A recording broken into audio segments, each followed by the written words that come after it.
Good morning. Top of the morning to you. And thank you for John Austin and Carlene Reagan for bringing us into a happy St. Patrick's Day with that lovely music. I am Vanessa Cowie, your worship associate for today. And no, I haven't grown 5 inches overnight. Trying out a newly discovered feature of the pulpit. There's a stool built in. Pretty cool. Welcome, all, to this circle of loving community that is the Unitarian Universalists of Transylvania County. Welcome all who come bringing open hearts and goodwill. Welcome in the spirit of these words of Alice Walker. Love is not concerned with whom you pray or where you slept the night you ran away from home. Love is concerned that the beating of your heart kill no one. I will introduce our guest speaker more fully later in the service. But for now, join me in welcoming the Reverend Jackie Jenkins. Many of you know Jackie.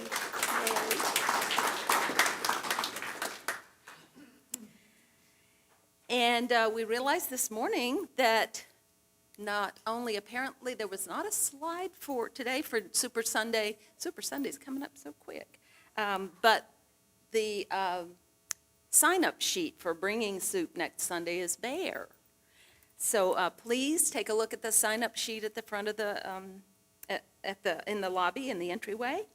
And we need not only soup, but we need people to partake of soup. And this will be next Sunday, the 24th. The 4th Sunday is our Super Sunday. I know we're trying to cut back on announcements, but this one is also important. Our minister, the Reverend Bob Rengillian, is away attending a Unitarian Universalist conference this week. He will be able to check email and voicemail, but not in as timely a manner as he ordinarily would. He'll be slow to respond, he said. And our president, Ian Cowie, has an announcement.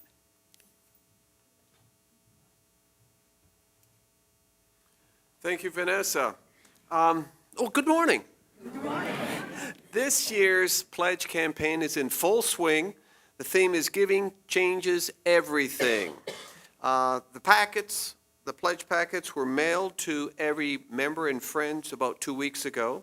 Those who have returned your completed form, thank you. Next Sunday is also a very special celebration because it's Pledge Sunday. Come, sing, and celebrate our commitment to UUTC. Now, to all our procrastinators, bring your completed pledge form to church next Sunday. Put it in the basket and be part of who we are, a powerful force that supports individual spiritual journeys, promotes social, economic, and environmental justice. I'll see you at church next Sunday. Thank you.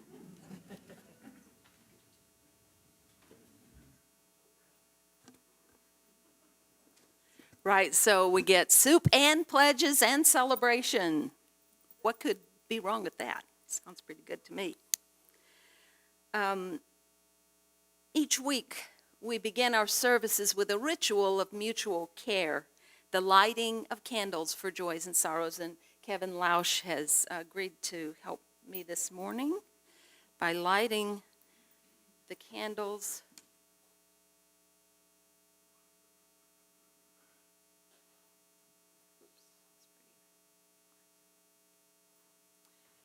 As I read them, we have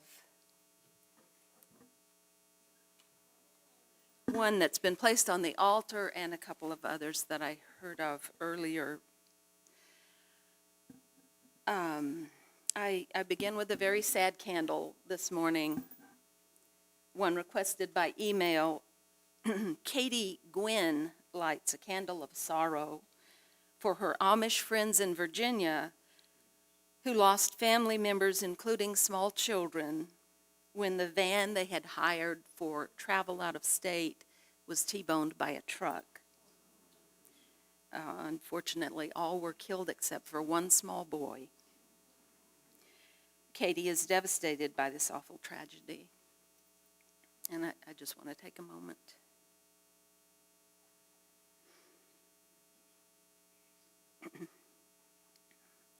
We also have a candle. Prayers have been requested for Carol Burke, who has been placed into hospice care and is not expected to live many more days. And a candle of concern from Glenn Cockerham, whose 97-year-old mother has just tested positive for COVID.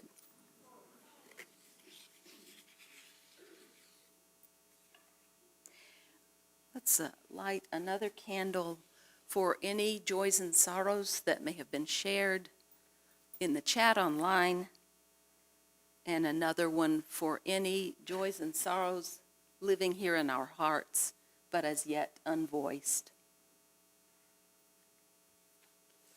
We honor them all.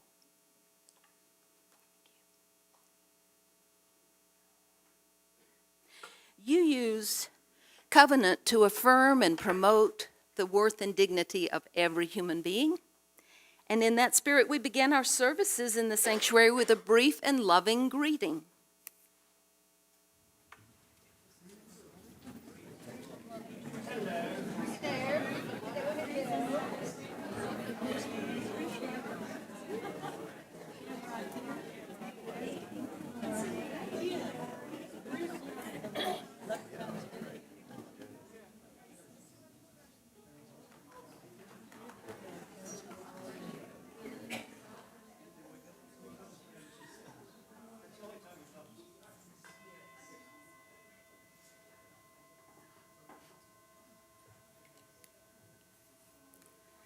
Our opening words are from W.E.B. Du Bois. The prayer of our souls is a petition for persistence, not for the one good deed, the one thought, but deed on deed and thought on thought, until day calling unto day shall make a life worth living. And our opening hymn today is number 346. Come sing a song with me. Please rise in body or in spirit as you're so moved. The words will appear on the screens.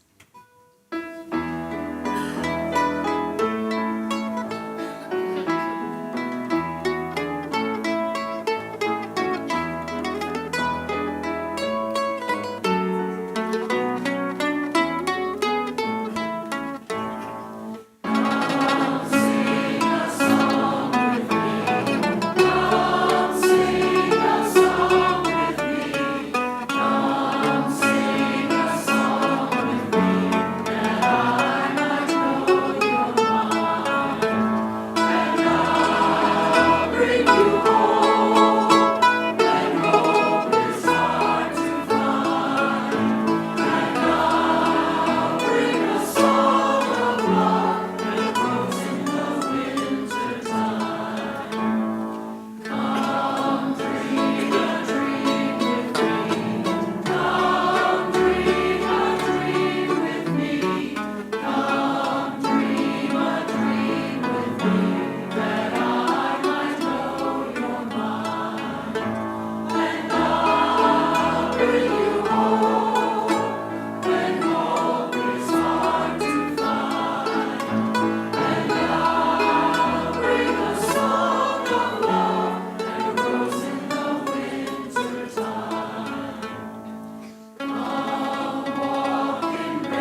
We now move more deeply into our worship service by lighting our chalice, symbol of Unitarian Universalism.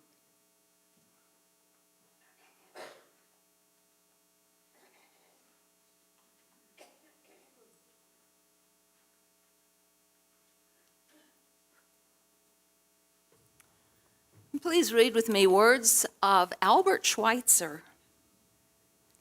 At times, our own light goes out and is rekindled by a spark from another person.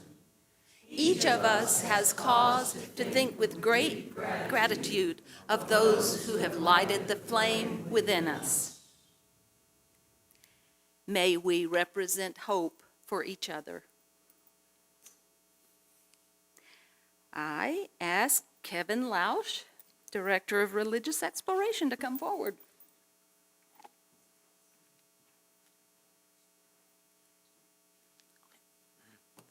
Good morning, everybody. Good morning. So glad to see all of you, and so glad to see a bunch of kids this morning. Glad to have them here. So in this month of March, we're using the theme of transformation. Transformation of moving from what there is to what could be, of what has not yet happened but might be, and as yet what has not come true for us but we're truly hoping for. And along that theme of hope and of transformation, we have the book, The Magical Yet. Really great book, written by Angela DiTerlizzi and art by Lorena Alvarez. And it's about us finding hope and keeping going. The Magical Yet.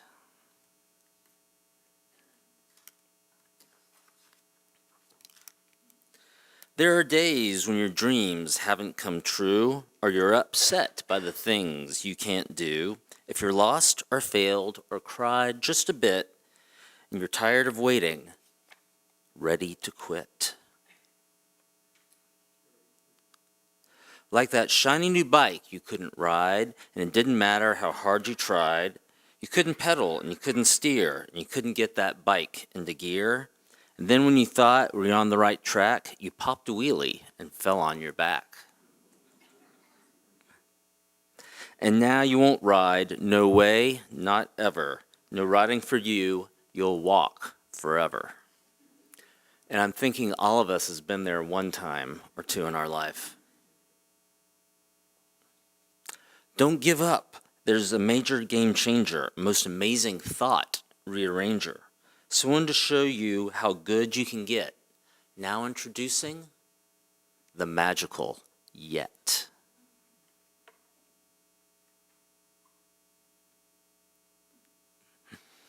With this Yet's magic, you can begin to see that you're going beyond where you've been.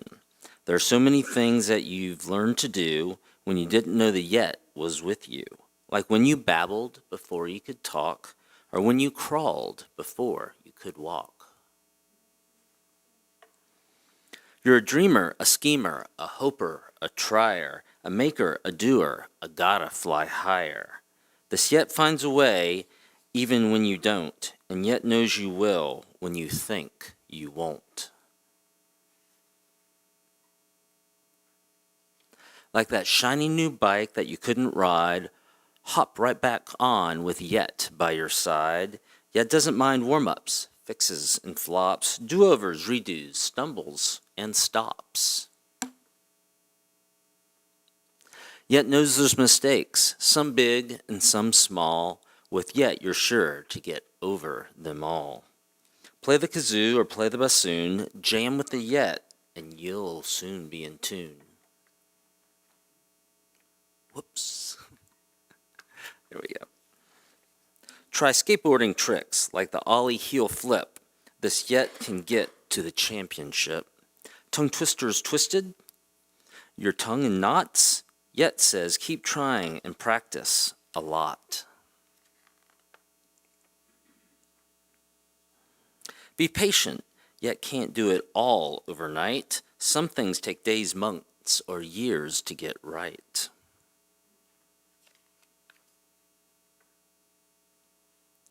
But if you keep leaping, dreaming, wishing, waiting, learning, trying, and missing. With the yet as your guide along the way, you'll do all the things you can't do today. Now you're bolder, braver, starting to see, with yet you can get where you want to be. You finally did it, yet knew you could. You're not just riding, you're getting quite good. But don't stop now, you've got so much to do. The good news is the yet grows with you. So no matter how big or old you may get, you'll never outgrow and you'll never forget. You can always believe in the magical yet. The end. Right, so let's remember there's always a yet. There's always hope. There's always a way. And we look forward to transformation in the spring. Thanks. And now we're going to ask Emery to come up and light our candle, and we'll sing the children out to the class.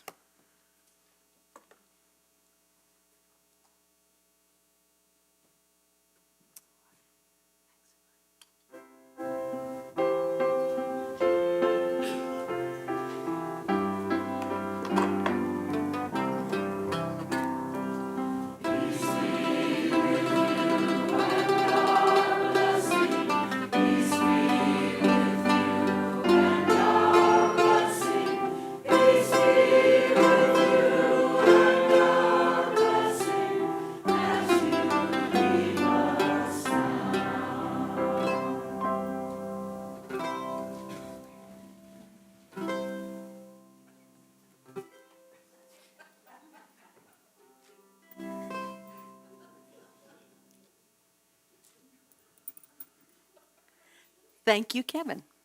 And thank you, John. Yes.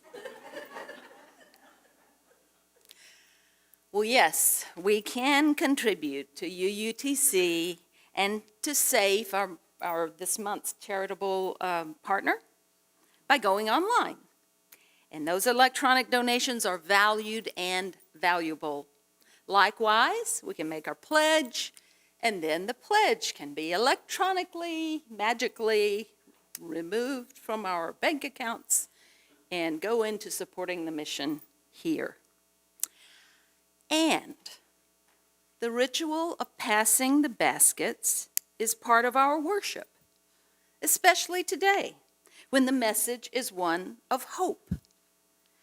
Sharing our treasure with our beloved community is an investment in hope. It's more, it's a manifestation of hope.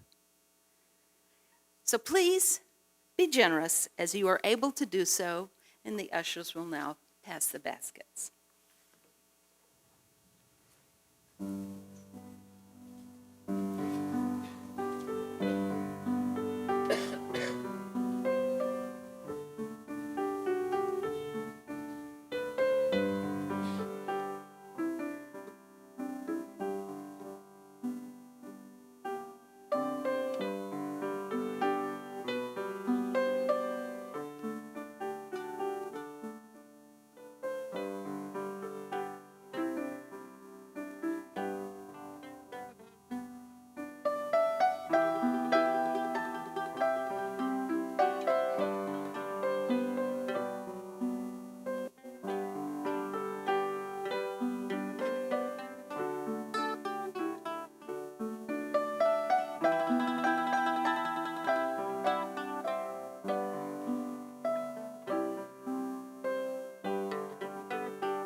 thank you to each of you for your generosity.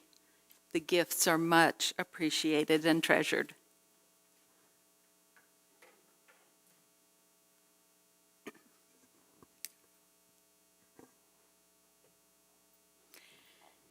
Now, if you will, please join me for a few minutes of meditation, prayer, or silent reflection. Take whatever steps you need to prepare yourself. Center yourself, plant your feet on the floor, feeling the earth supporting you. Take a deep breath of the air that connects us. Calm your mind. Source of all great mystery, we share this beloved greening earth. We share this overarching sky. We share joy, sorrow, gratitude, pain, because whatever affects one of us affects us all. I think in particular of the tragedy we heard about this morning, of the Amish family so sadly torn apart, of loved ones such as Carol Burke preparing for transition,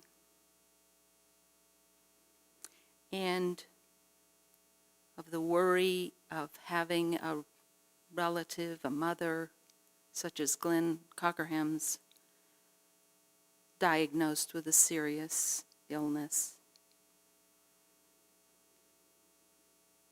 I think also of the hope embodied in the trees that are blooming around us, of the squirrels and the birds sounding their songs. And certainly we have sorrow and we have hope. I'm going to chime the bowl for a few moments of silence, and then I'll chime it back for us to return to the service.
Just wanted to make sure. Okay. The title of the anthem this morning is When Angels Sing. When Angels Sing. I don't know where your angels are, if they're on your shoulder or on high or in the woods as you walk through the forest. But this song is about when angels sing. Listen, peace they bring.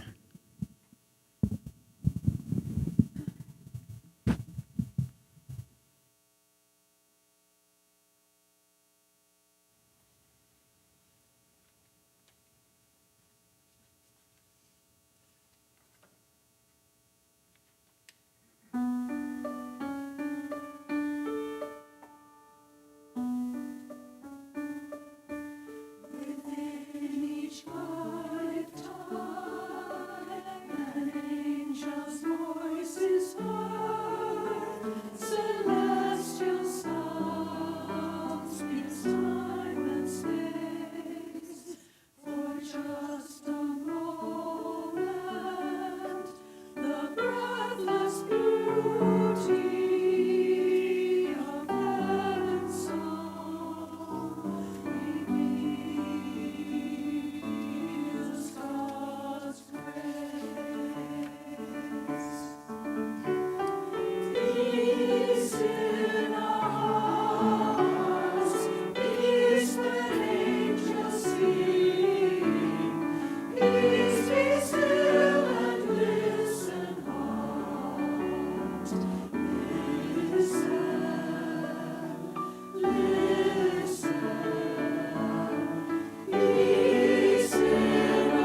It's a joy and a privilege for me to work with the Reverend Jackie Jenkins. And I'm grateful to welcome her to the UUTC pulpit. It's not for the first time ever, but it is the first time since I've been here.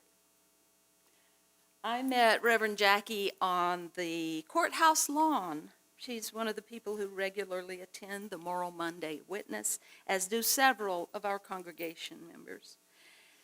In fact, when I asked her for a biography, she said, and I quote, "Oh, geez, most of the folks know me." For those of you who don't yet know the Reverend Jackie Jenkins, she's from Kentucky and admits to being a Kentucky Wildcat. She spent nearly 40 years in Atlanta and also lived in Valdosta, Georgia. She was a missionary in Liberia, West Africa for 3 years. Jackie was graduated from Emory University's Candler School of Theology in 1983 and was ordained in the Christian Church, Disciples of Christ, in 1986. She has 2 extra brilliant kids from her first marriage and married Bobby King, my second and final spouse, she says, in 1987. They moved to Brevard after Jackie got tired of Atlanta traffic. But for more than 20 years, Reverend Jackie worked in ministry to the homeless. Then she worked as minister for families with children for 10 years. In Brevard, Reverend Jackie's connected with the Lutheran Church of the Good Shepherd, the Transylvania County NAACP, and with a writing group, artist groups, and in political action. We welcome and honor the Reverend Jackie Jenkins. Thank you.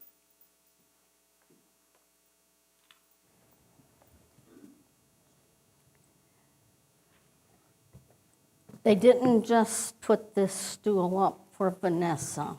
It was for me too.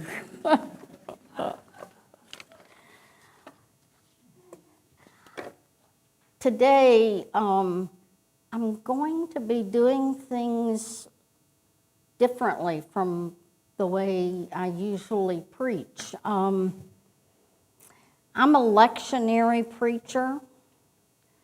There are a number of reasons for that, but not the least of which is that when I choose scripture for a particular Sunday, based on the Revised Common Lectionary, I don't have to ponder very much about what my topic will be. But when Vanessa asked me to preach on March 17th, my first thought was, oh wow, it's St. Patrick's Day. I asked her if there would be green beer after the service and whether I should put together a leprechaun costume. And she nixed both of those. But it's just as well because I did a little research about St. Patrick, and I found out that much of what is told about him is a myth. For example, St. Patrick could not have driven all the snakes out of Ireland because there weren't any snakes there. And while Ireland may be known for its vast scenes of green, actually the color that St. Patrick's knights in the order of St. Patrick wear is something called St. Patrick's blue. St. Patrick wasn't actually Irish, even though he was the patron saint of Ireland. He was born in Britain in either Scotland or Wales. Both of his parents were Roman citizens. What brought St. Patrick to Ireland was slavery. As a teenager, he was kidnapped by a pirate raiding party and sold into slavery in Ireland.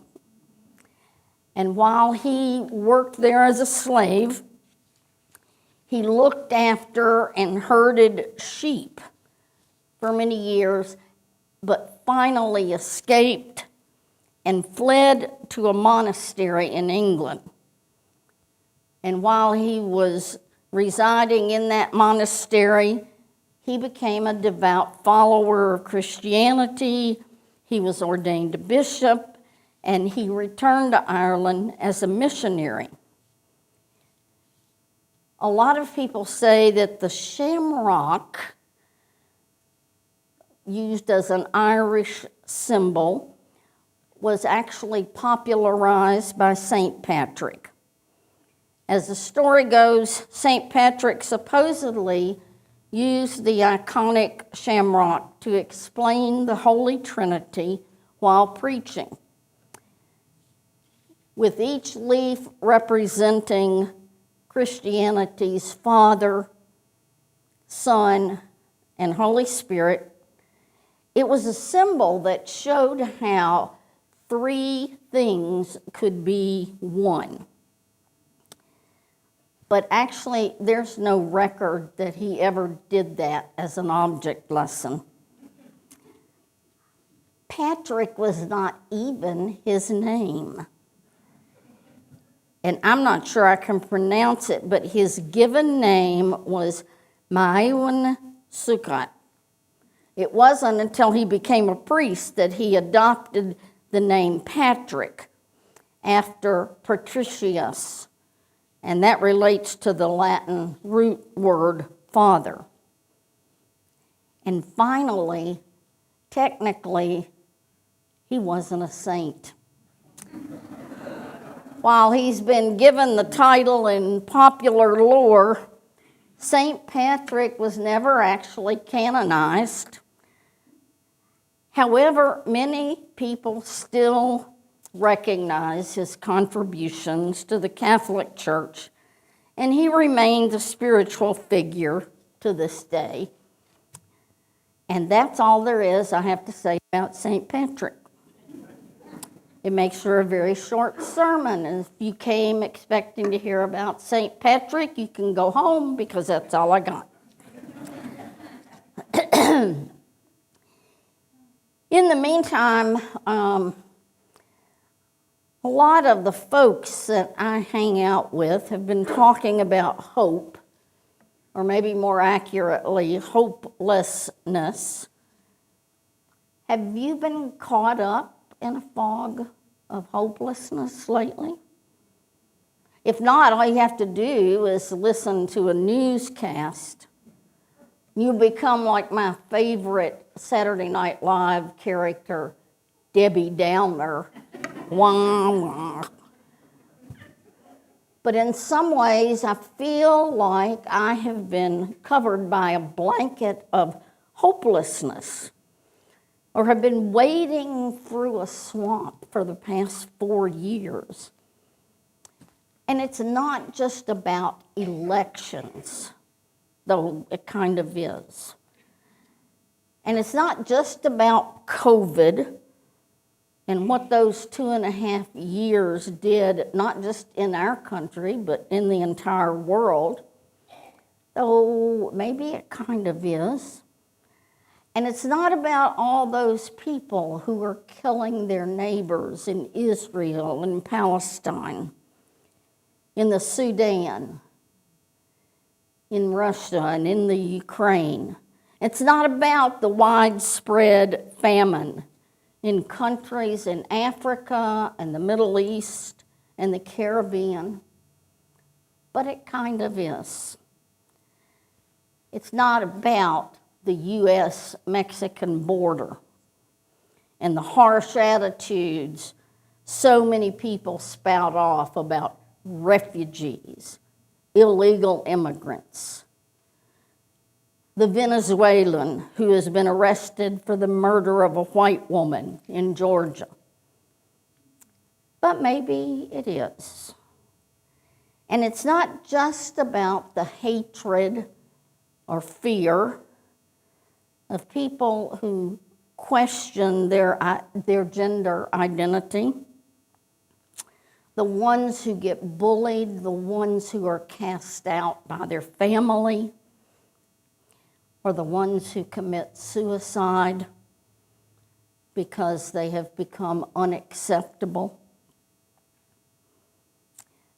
But maybe it is. And as I go through that litany, I start to feel that blanket of hopelessness being dropped over me. And maybe hopelessness is about all that. But I have found some good news. One of my seminary professors, Reverend Dr. Luther Smith, even now, 41 years later, remains one of my beloved friends. Luther baptized my son Daniel. My husband Bobby worked with Luther on some educational projects for refugees in Atlanta. I was with a group of people led by Luther who helped to found the Interfaith Children's Movement more than 20 years ago. And Luther has just published a new book called Hope is Here. The subtitle is Spiritual Practices for Pursuing Justice and Beloved Community. Now, I haven't finished reading it, but from what I have read, I know that I will never again think of hope in quite the same way that I always have. So what I want to bring to you today is kind of a Cliff's Notes version of this book, Hope is Here. I want to highlight some of the main thoughts that Luther presents and inspects and dissects and explains in different ways from the ways most of us think about hope. We might do a little bit of audience participation to dive into some of the concepts. Out in the narthex, I have some packets for you to take home to explore hope and justice and beloved community in ways other than just listening to me. And there are also some packets for children, or those of you who work with children, have children, or feel like you're a child, with activities and some book suggestions to use in fostering hope. So please take them. They're not totally well organized because I did this at 2 o'clock this morning. So forgive the typos and the misnumbering of pages. You have in your seats a piece of paper, and what that is simply a listing of the chapters and the subheadings in the book, Hope is Here.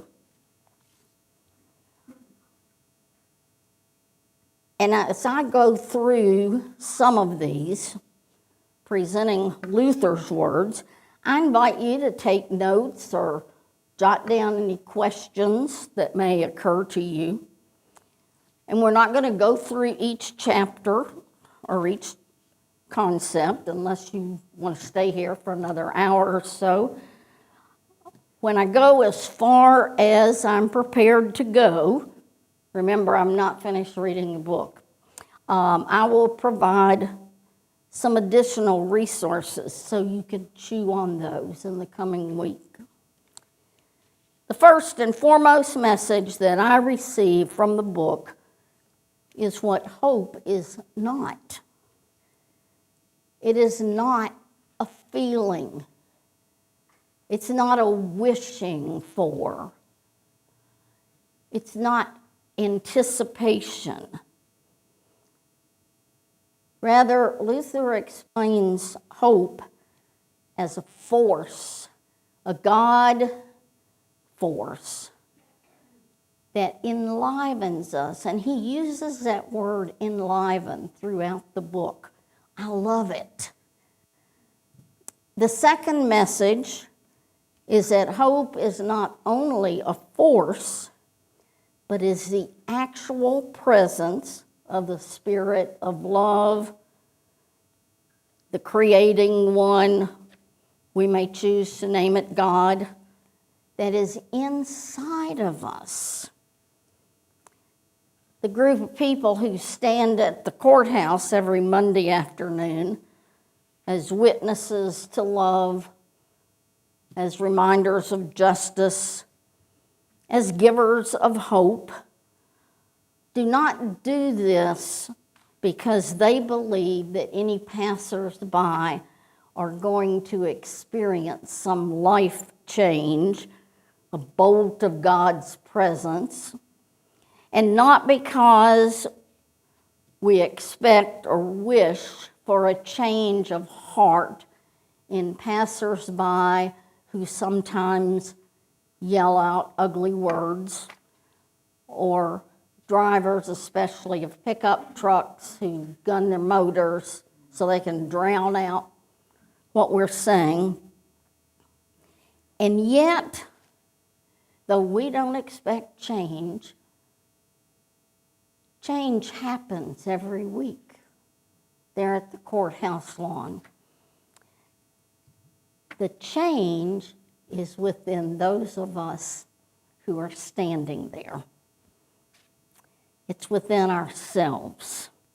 And I didn't realize until I read this book that the reason I go to the courthouse every Monday afternoon is my need to be reminded of God, hope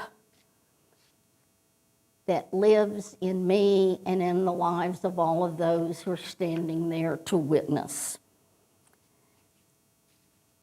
In the preface, I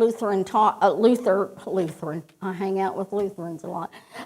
In the preface, Luther talks about a sermon that his father heard and reported on 1 Corinthians, the 13th chapter, the one that everybody wants at their wedding and all that. And the preacher affirms Paul's naming of faith, hope, and love as abiding virtues, but proposed that for the current times, we've heard the greatest of these is love. That minister says the greatest of these is hope. And when Luther's father came home and told him about this sermon, it began a spiritual quest in him to understand the significance and the power and the ways of hope.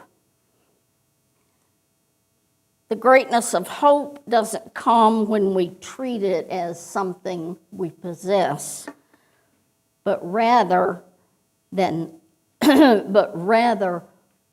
something that possesses us. Hope is not exclusive to one religion. In the packets I've out on the table, I've included some notes about hope in Islam. Embracing hope is essential to portray faithfulness to God.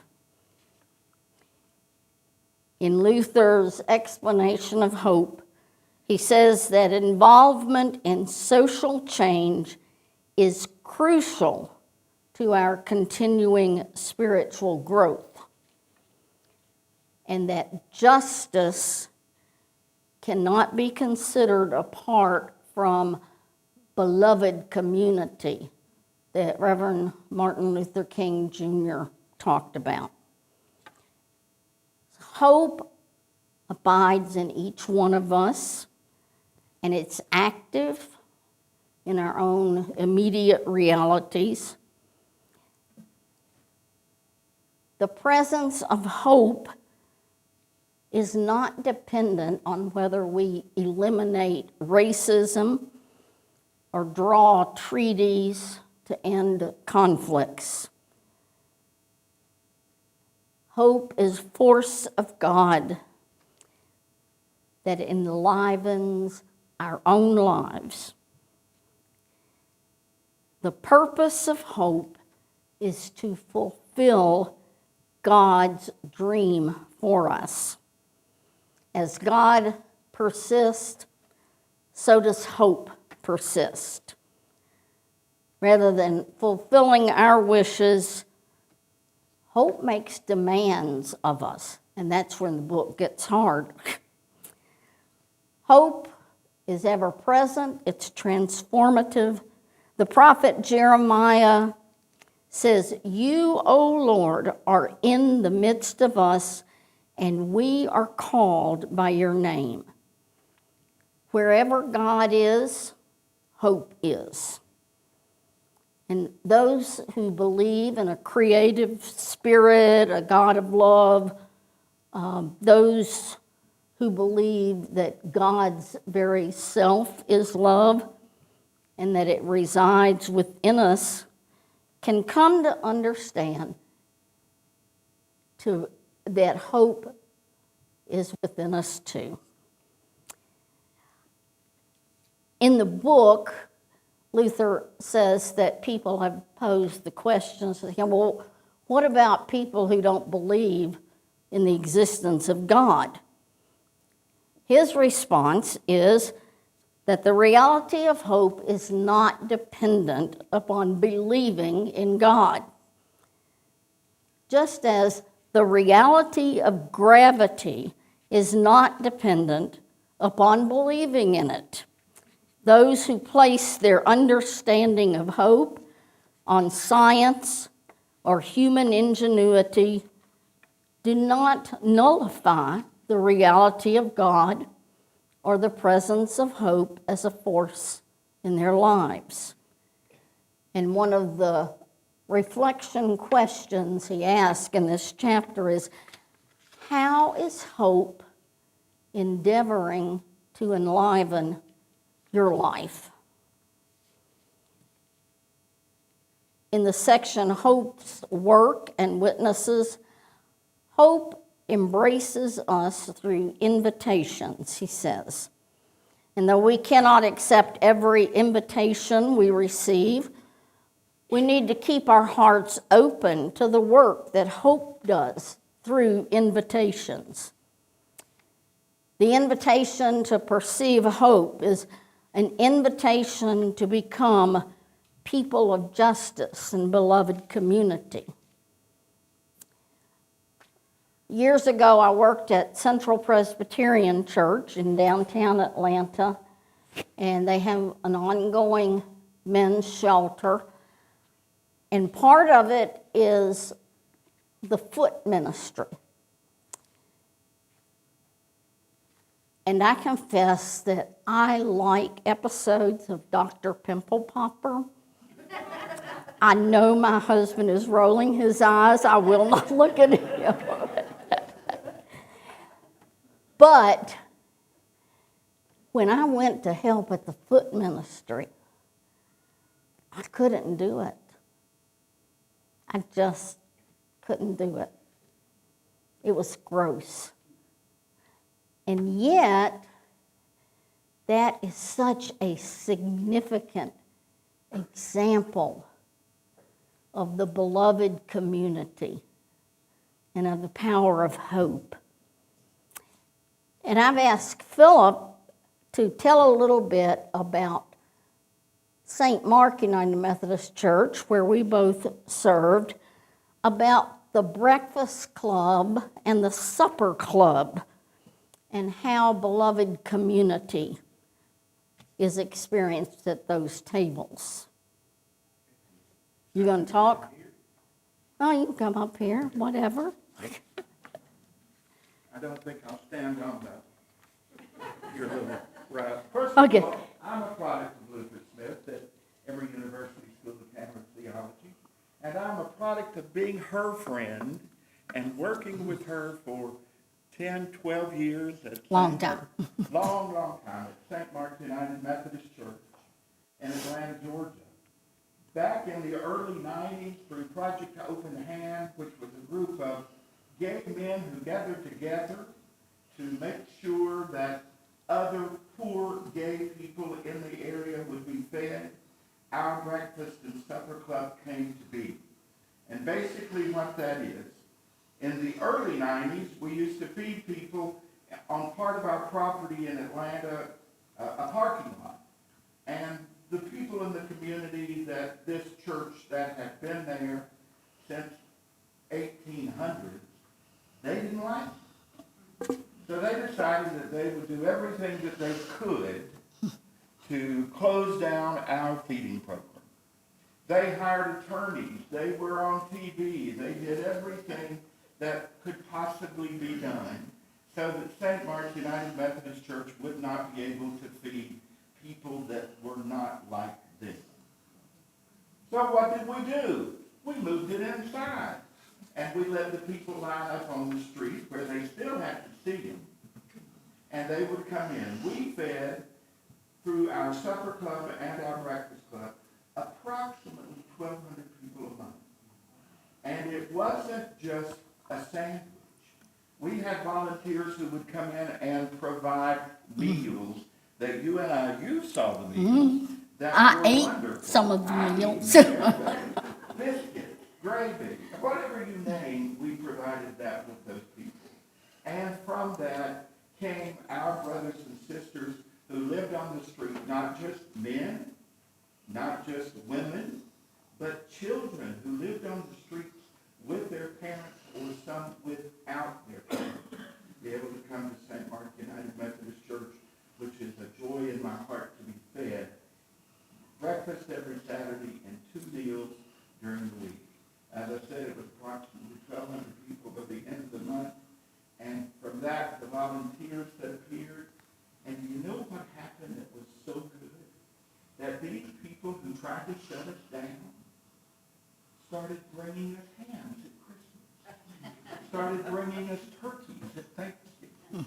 And all of a sudden, the volunteers that we had, with the exception of one old hateful woman, Who shall remain unnamed. came to be part of our program. And Jackie and I were blessed to be a part of it too. Thank you, Philip. And just as with those who stand at Moral Monday, the hope that was generated probably was larger in the volunteers than in the people who were served. I still see on Facebook or get emails from people who have moved out of Atlanta and who have said, I miss being at supper club. I miss being at breakfast club. It was a community, not just of volunteers, but of homeless people who actually worked with the volunteers. A lot of times, actually maybe most times, when we talk about hope, it's really related to suffering and crises. But from Luther, I have learned, hope is not limited only to desperate times. Hope is essential regardless of our circumstances. And our challenge is to be alive to hope on both days of trauma and days of ease. And yes, I know it's hard. often we resist hope. Sometimes it's because hope is more threatening than its alternatives.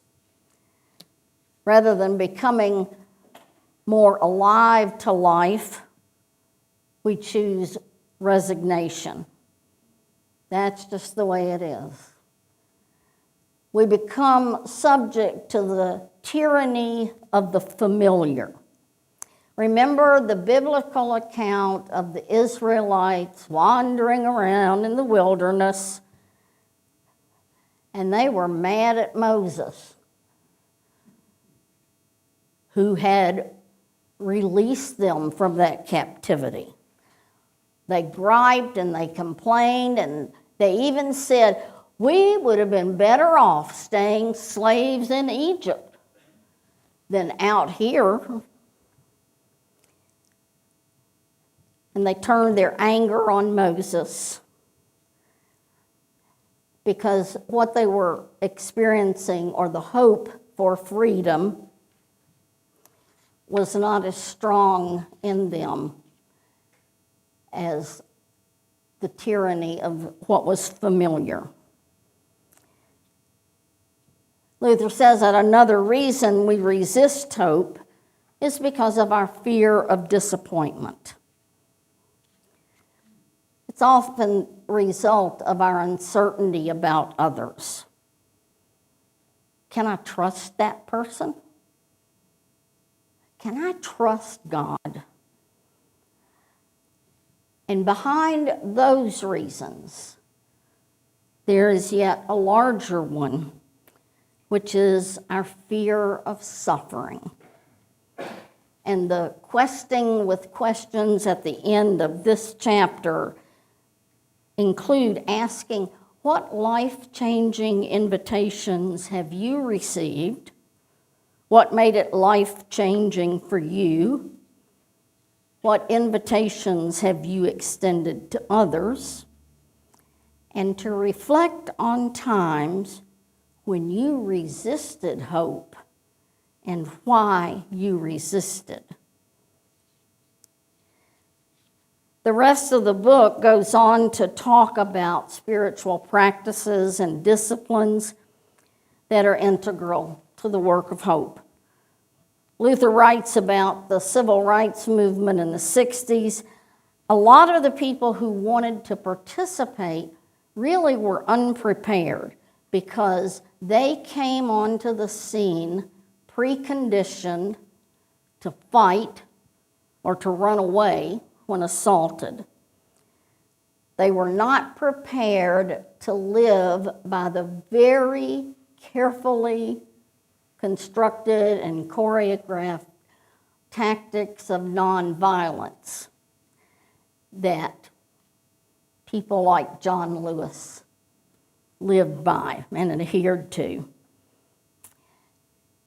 The discipline of contemplative prayer is part of that essential preparation that is integral to every journey.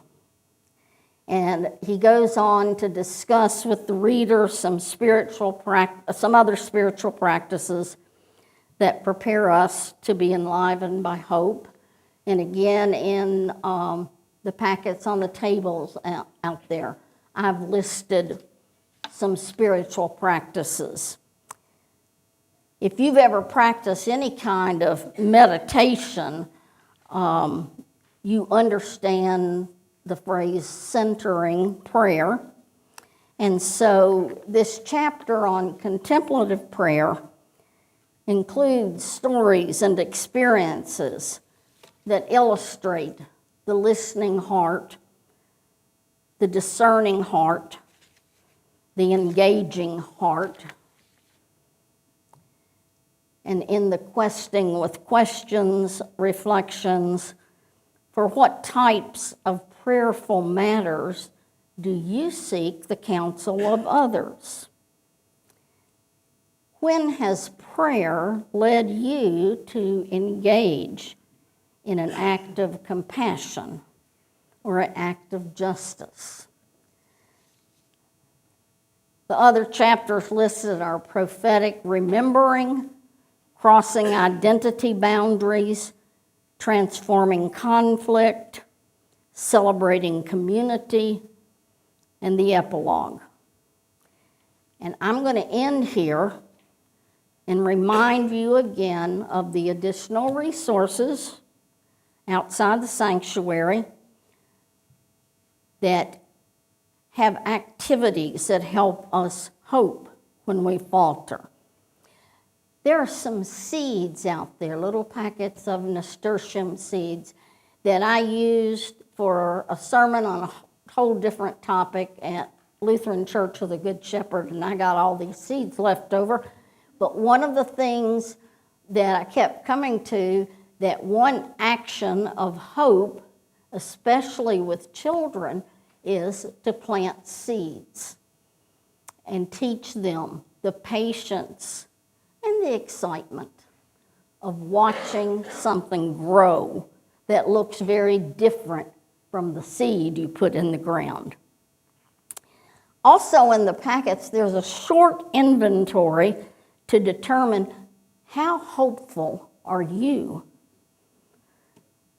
And I'm wondering if you might dare to share your results with someone else.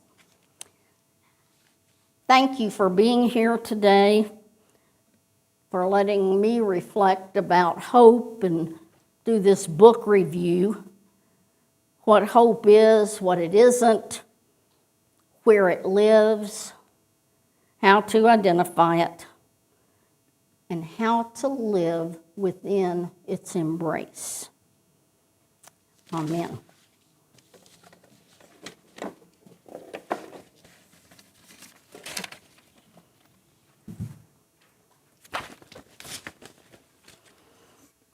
And now please rise as you are able and willing for our closing hymn, number 347, Gather the Spirit.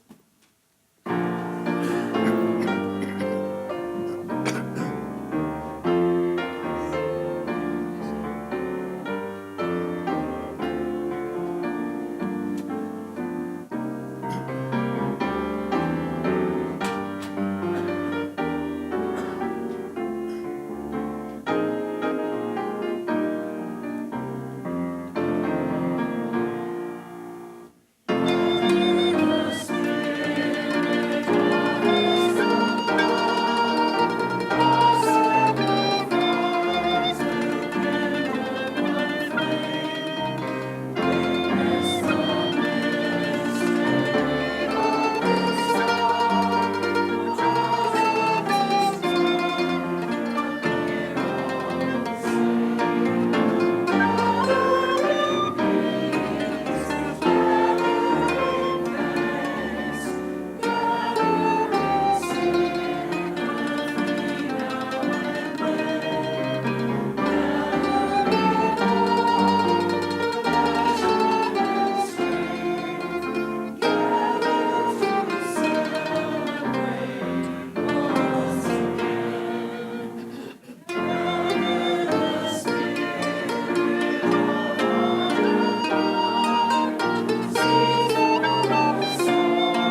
For our benediction, I'm going to use a piece from Howard Thurman's meditation on Psalm 40. God put a new song in my mouth. Now, God of creation, God of love, God of power, God of hope, as we leave this place in community with those who wish to be faithful, we go out into your world knowing we need to learn a new song. May we fashion new words born of new growth. Prepare us for the new melodies that had never been ours before, so that all that is within us may lift our voices unto you. Amen. Amen.